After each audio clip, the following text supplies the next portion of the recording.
Okay, we'll make a start. Hello and welcome to our first webinar of Term 2 about All Pupils, Every Ambition campaign. Thanks for joining today.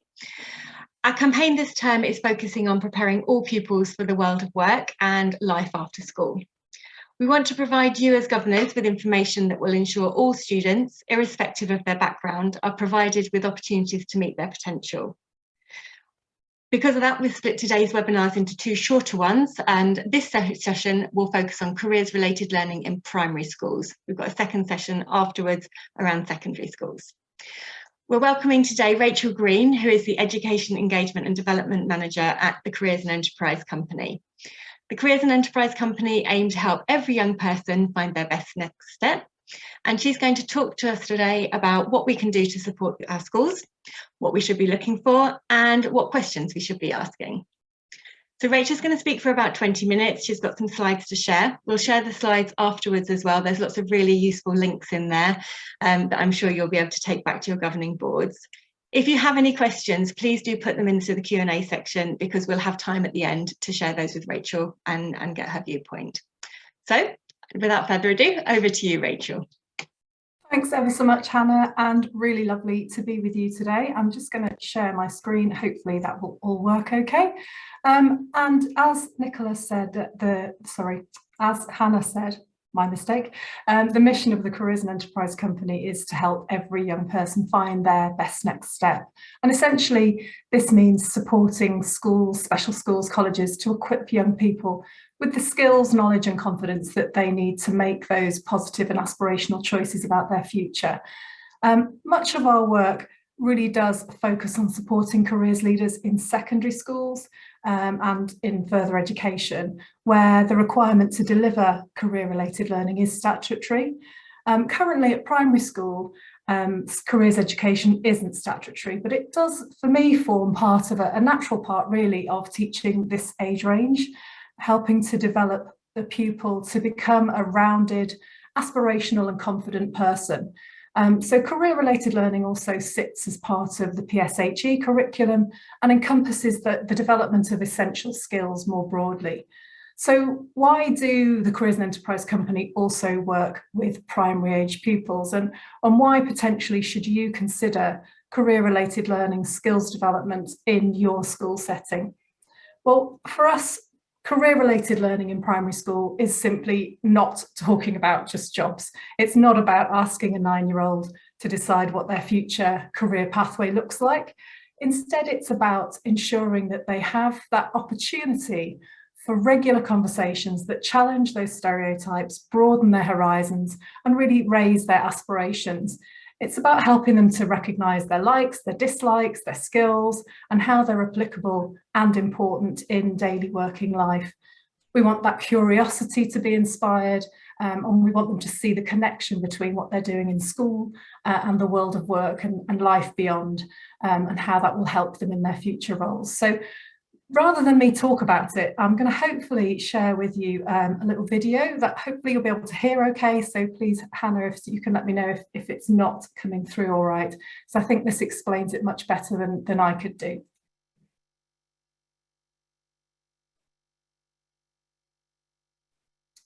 I'm not thinking the sound's coming through for you, is it?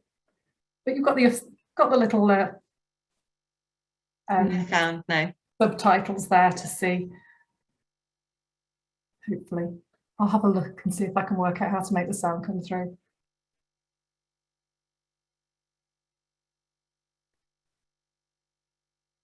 I will share this video with you afterwards so you can watch it in glorious Technicolor later on with sound, which is always a little bit more helpful.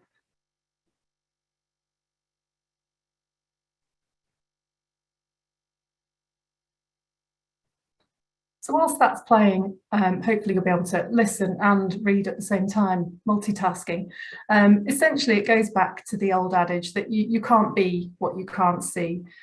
We can't expect children to have broad aspirations if what they're exposed to really gives them a narrow view of the possible.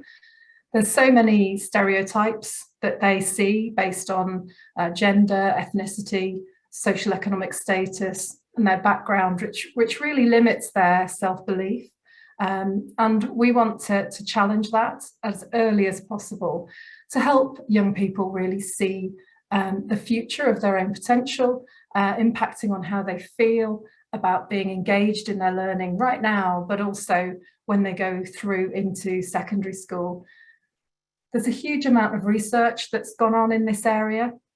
And on the next slide, when this video that you can't hear has stopped playing, I'll show you some of the research that's been undertaken in this area that you can have a look into in your own time. But it really does demonstrate that secondary school might well be too late for a lot of these young people. They've already started to form their views well before they even set foot inside a primary school. So primary education has a really vital role to play in supporting pupils, particularly the most vulnerable, to see that choice-filled life path rather than feeling closed down to them before they've even engaged in secondary education. So although careers-related learning isn't statutory for primary schools, it can be really inspirational, motivational, and helping those who are more disengaged to see that link between their learning and their future. Starting younger is really, really crucial. So what could you be doing as governors? What do you need to know? What does good look like? And what kind of questions could you be asking? So I'm going to start by asking a question of you and asking you to use the chat function rather than the Q&A function. But from your experience, in one word, what would you say you think young people need in order to be ready for the world of work? So as employers, employees, what would you say are the one most important thing that young people need to know and be ready for the world of work? Ambition, opportunities, brilliant, thank you. Confidence, work ethic, curiosity, communication. I'm loving all of these words. I'm going to have to capture these afterwards because they're absolutely bang on. Please do feel free to keep popping those in there. Resilience, skills, role models, trust, loving it, coaching, interesting. Fantastic, thank you. I'm going to leave those just flashing up while I'm talking to you because I think what you're writing here is absolutely spot on. It's not just about qualifications, it's not just about gaining technical skills, but it really is about those more essential skills, about becoming a wider, rounder, more broad person who's open to opportunity and sees the value in themselves. I'm loving all of these coming through. Thank you so much. And this is essentially what careers-related learning is in its broadest sense. Quality careers-related learning at primary school really is about encompassing the range of things that raise aspirations about their future selves, about where their education could take them. It helps young people see that people like them can become whatever it is they aspire to be with the right attitude and the skills that they need to develop. And there's an understanding with that there's a wide range of pathways they could take when they get older. But a good quality program of career-related learning or skills development is much more than just the imparting of information. It's really crucial that it is experiential learning, and I think generally speaking that's what primary schools do really well. It's the ability to develop and practice skills both in and beyond the curriculum. So this is what's being reported as being most useful from the young people that we speak to. And we would encourage a real skills-based approach to the curriculum and career-related learning more generally.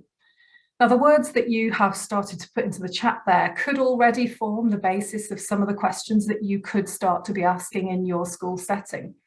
How are we supporting pupils to develop resilience? How are we supporting pupils to become more effective communicators, listeners, and all of the other words that you popped in the chat there?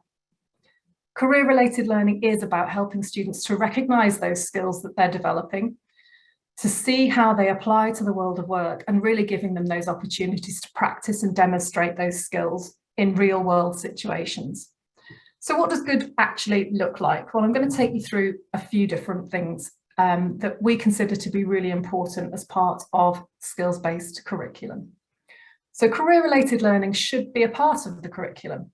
It should be helping children to begin to understand the relevance of what they learn in school, and therefore hopefully really impacting on their engagement and motivation about those curriculum areas as well. So essentially, career-related learning shouldn't be standalone.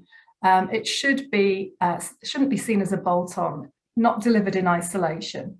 It should be really fully embedded in everything that's delivered. So the development of essential skills really should be seen as like a golden thread running through the curriculum.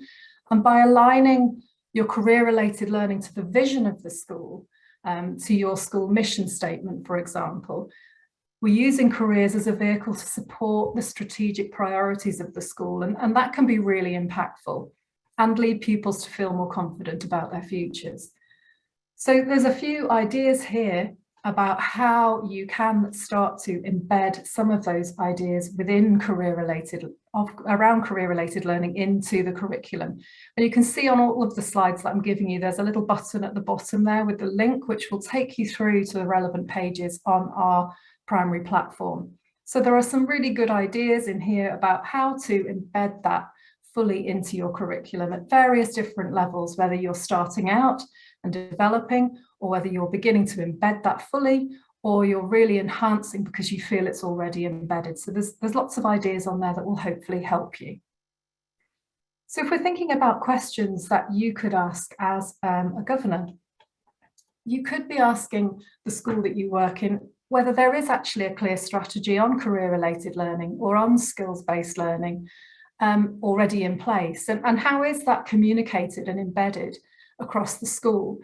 Sometimes we find with these sorts of policies or strategies that they actually sit with one person and they're not necessarily understood and shared across the whole school. So another question you could be asking is, what evidence is there that all teaching staff or heads of particular key stages are actually engaged with this career-related learning? How are we seeing that in planning? How are we seeing that in delivery in the classrooms? Career-related learning should build on previous learning. So just like any other aspect of the curriculum, the careers programme should move from the broad into the more focused, really clearly defining what's important for each pupil to know and understand at the key decision points in their journey. So as part of a skills-based curriculum or a progressive careers programme, a really good place to start would be to consider what the key learning outcomes are for each year group. And by that I mean, what do you want pupils to know, understand, or be able to do at each stage of their education? And how do you want them to feel about themselves and their futures at each point?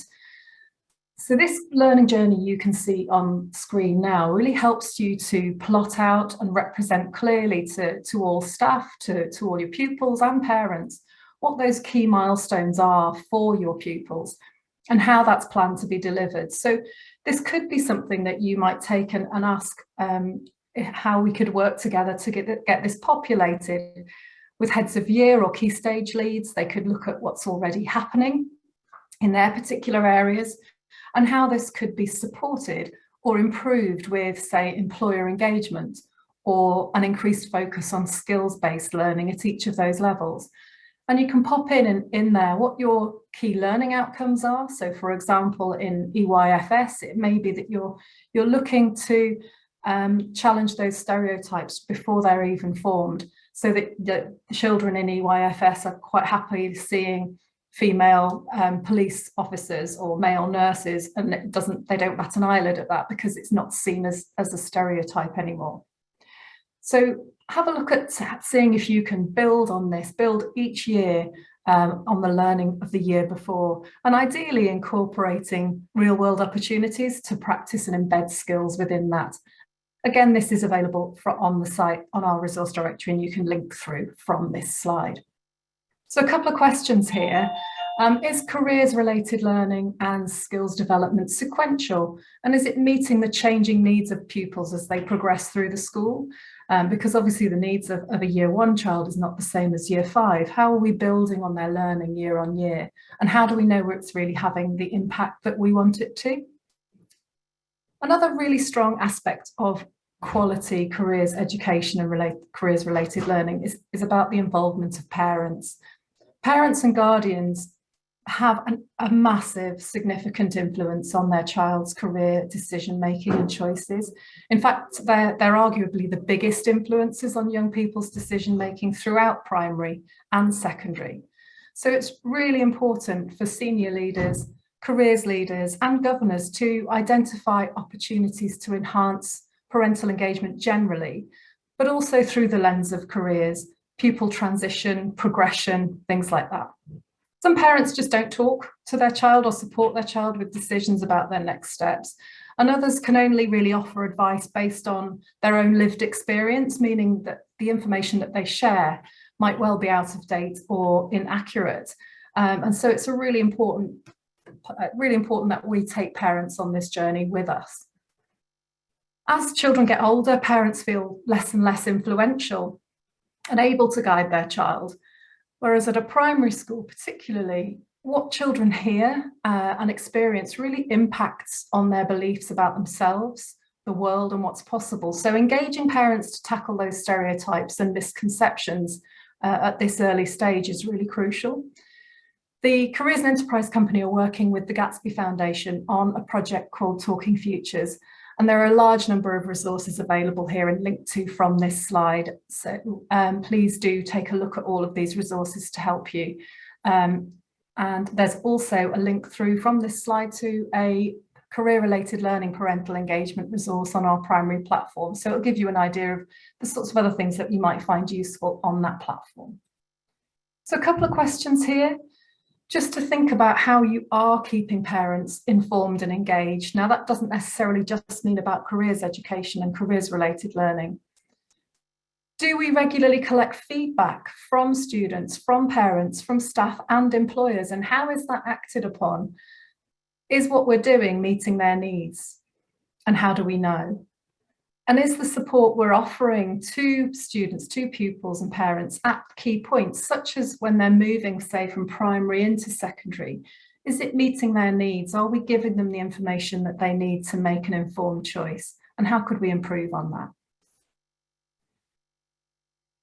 Quality careers education also involves employers and the opportunity for young people to learn from people outside the school gates, from the real world, who really bring this learning to life and help to establish the links between learning and school and life beyond.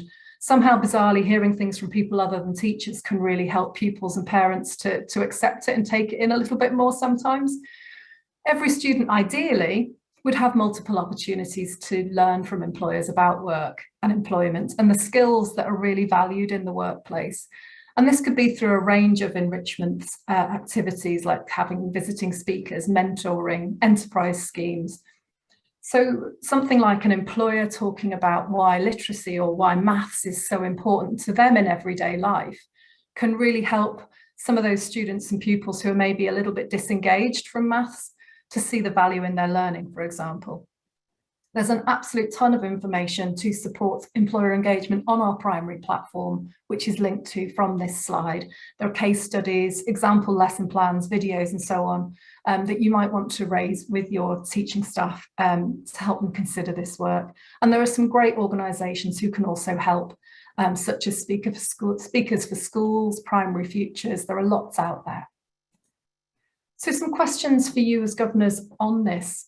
How are we using employers to help broaden horizons, to help challenge those stereotypes and raise aspirations?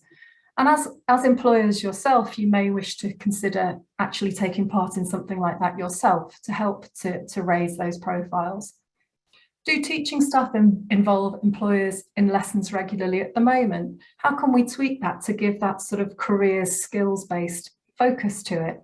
And how well are these opportunities really embedded and meeting the needs of young people? Perhaps how could we look at adapting some of those school trips to incorporate an element of career-related learning? Quality career-related learning should be right for your learners, and this is what Ofsted are really looking for, particularly, hate to mention them, but it's about making sure that what you're delivering really is suitable for your cohorts. So what meets the needs of one set of learners is not the same as what's going to be needed somewhere else.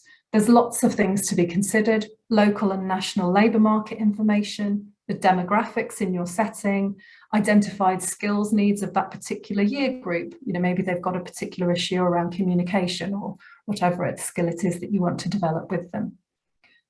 Good career-related learning really does need to have clear intent and demonstrable impact. So it's delivering what's right for the current cohort.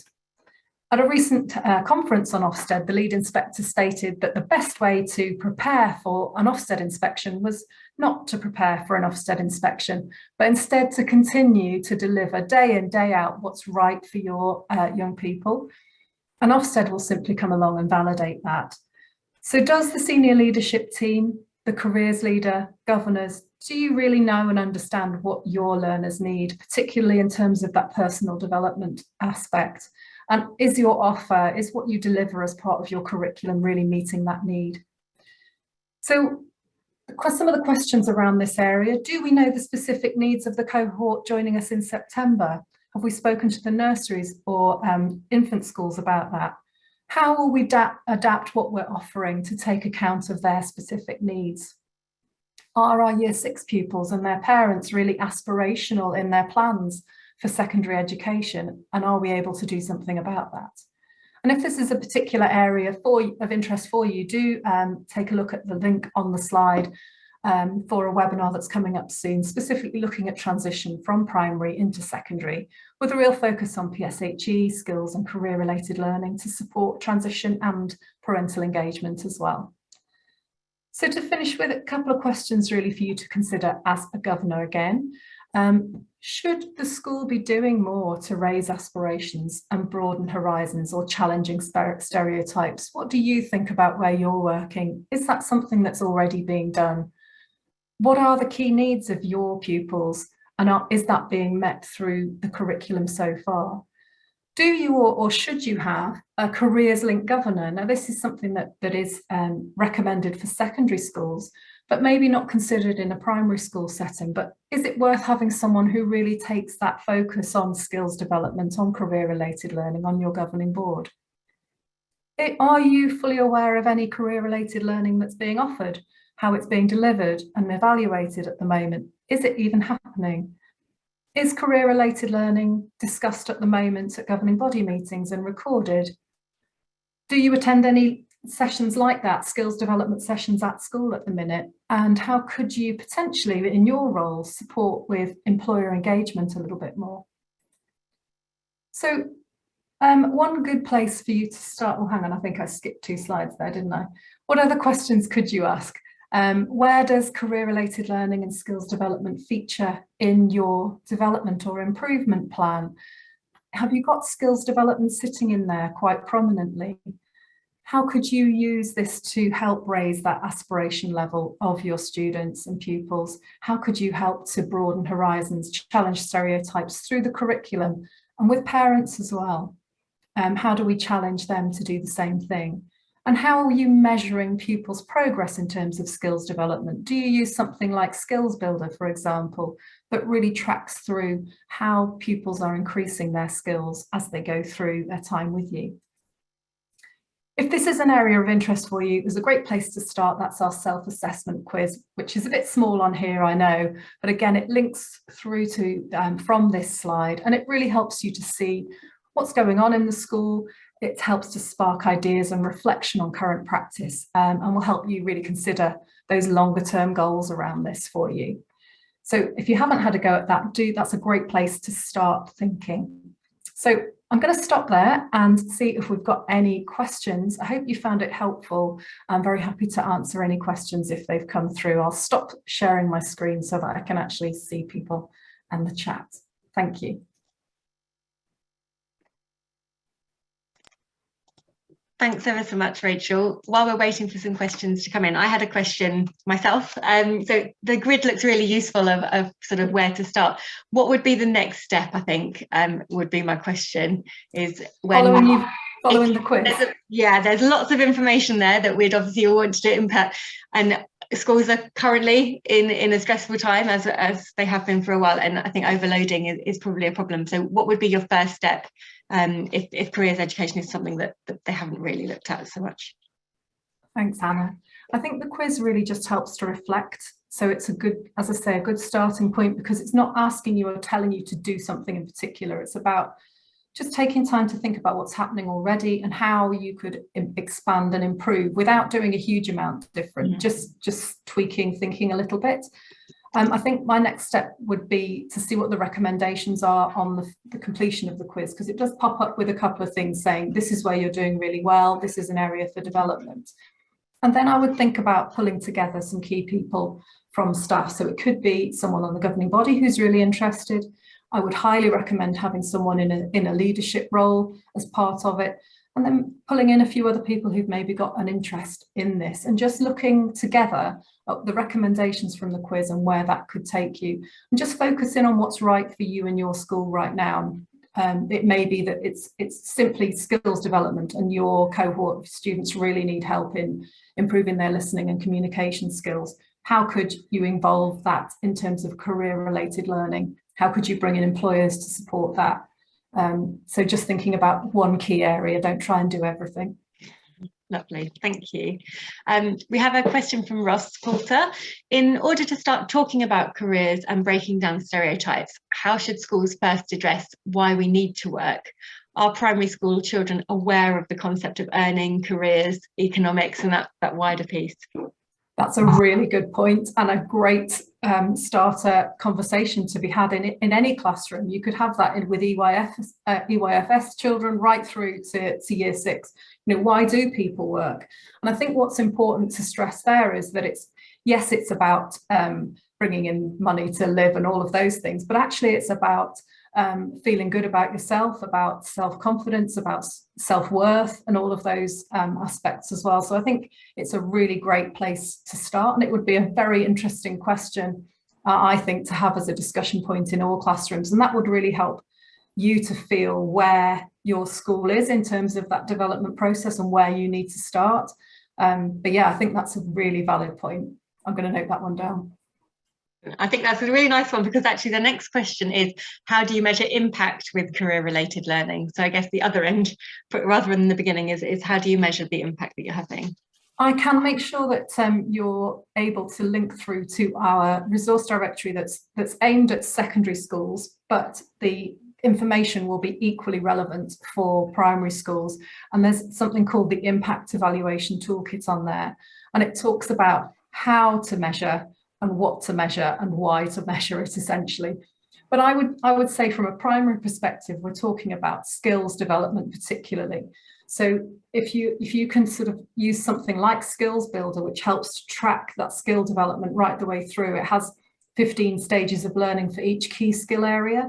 And it's got everything that you need freely available. There are bought aspects to this service, but everything that you would need would be completely free to be able to track on an individual basis, but also on a sort of year group basis, how skills are developing. And that could be that you're doing it through questionnaires. It could be that you're doing it through teacher assessment, although we don't really want to add too much to that. But I think teachers are already reporting on reports and so on how young people's skills are developing. So it could just be an extra little bit on there to specifically talk about the skills from Skills Builder, rather than just their friendly sort of remarks. I've completely forgotten what the question was. I'm sorry, Hannah. How do we measure the impact with career-related learning? Another good way to do it is to bring together groups of students and have sort of focus groups and discussions with them about how they feel they're developing their skills, which skills they think they need to develop further.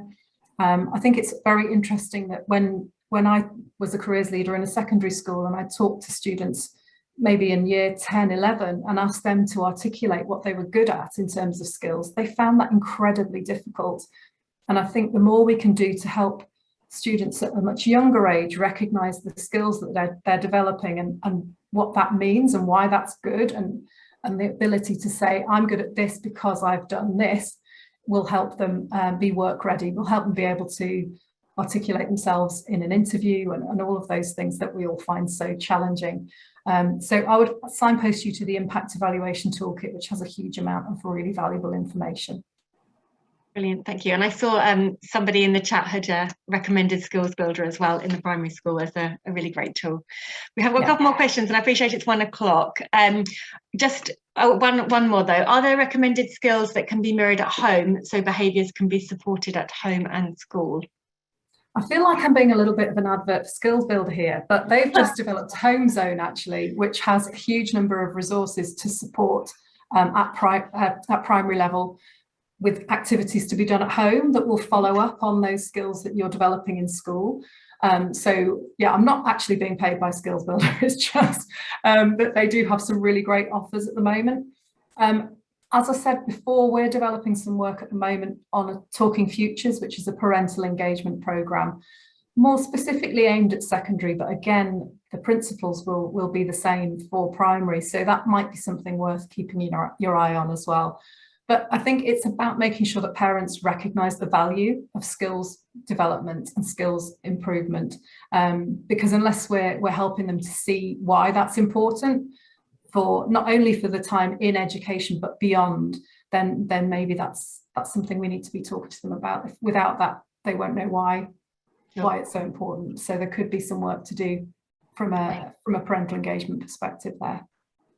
Thanks ever so much, Rachel. That's all we have time for today, but I really appreciate you coming and joining us. Really, really interesting session. We will be sharing the slides with everybody via email afterwards, and we have got a couple more webinars running over the course of the term, which we've worked with Rachel to set up, which hopefully will be of interest further around careers education. So thanks ever so much, Rachel. I hope everybody has a lovely afternoon. Thank you for joining us. Bye-bye. Bye-bye. Thanks, everyone.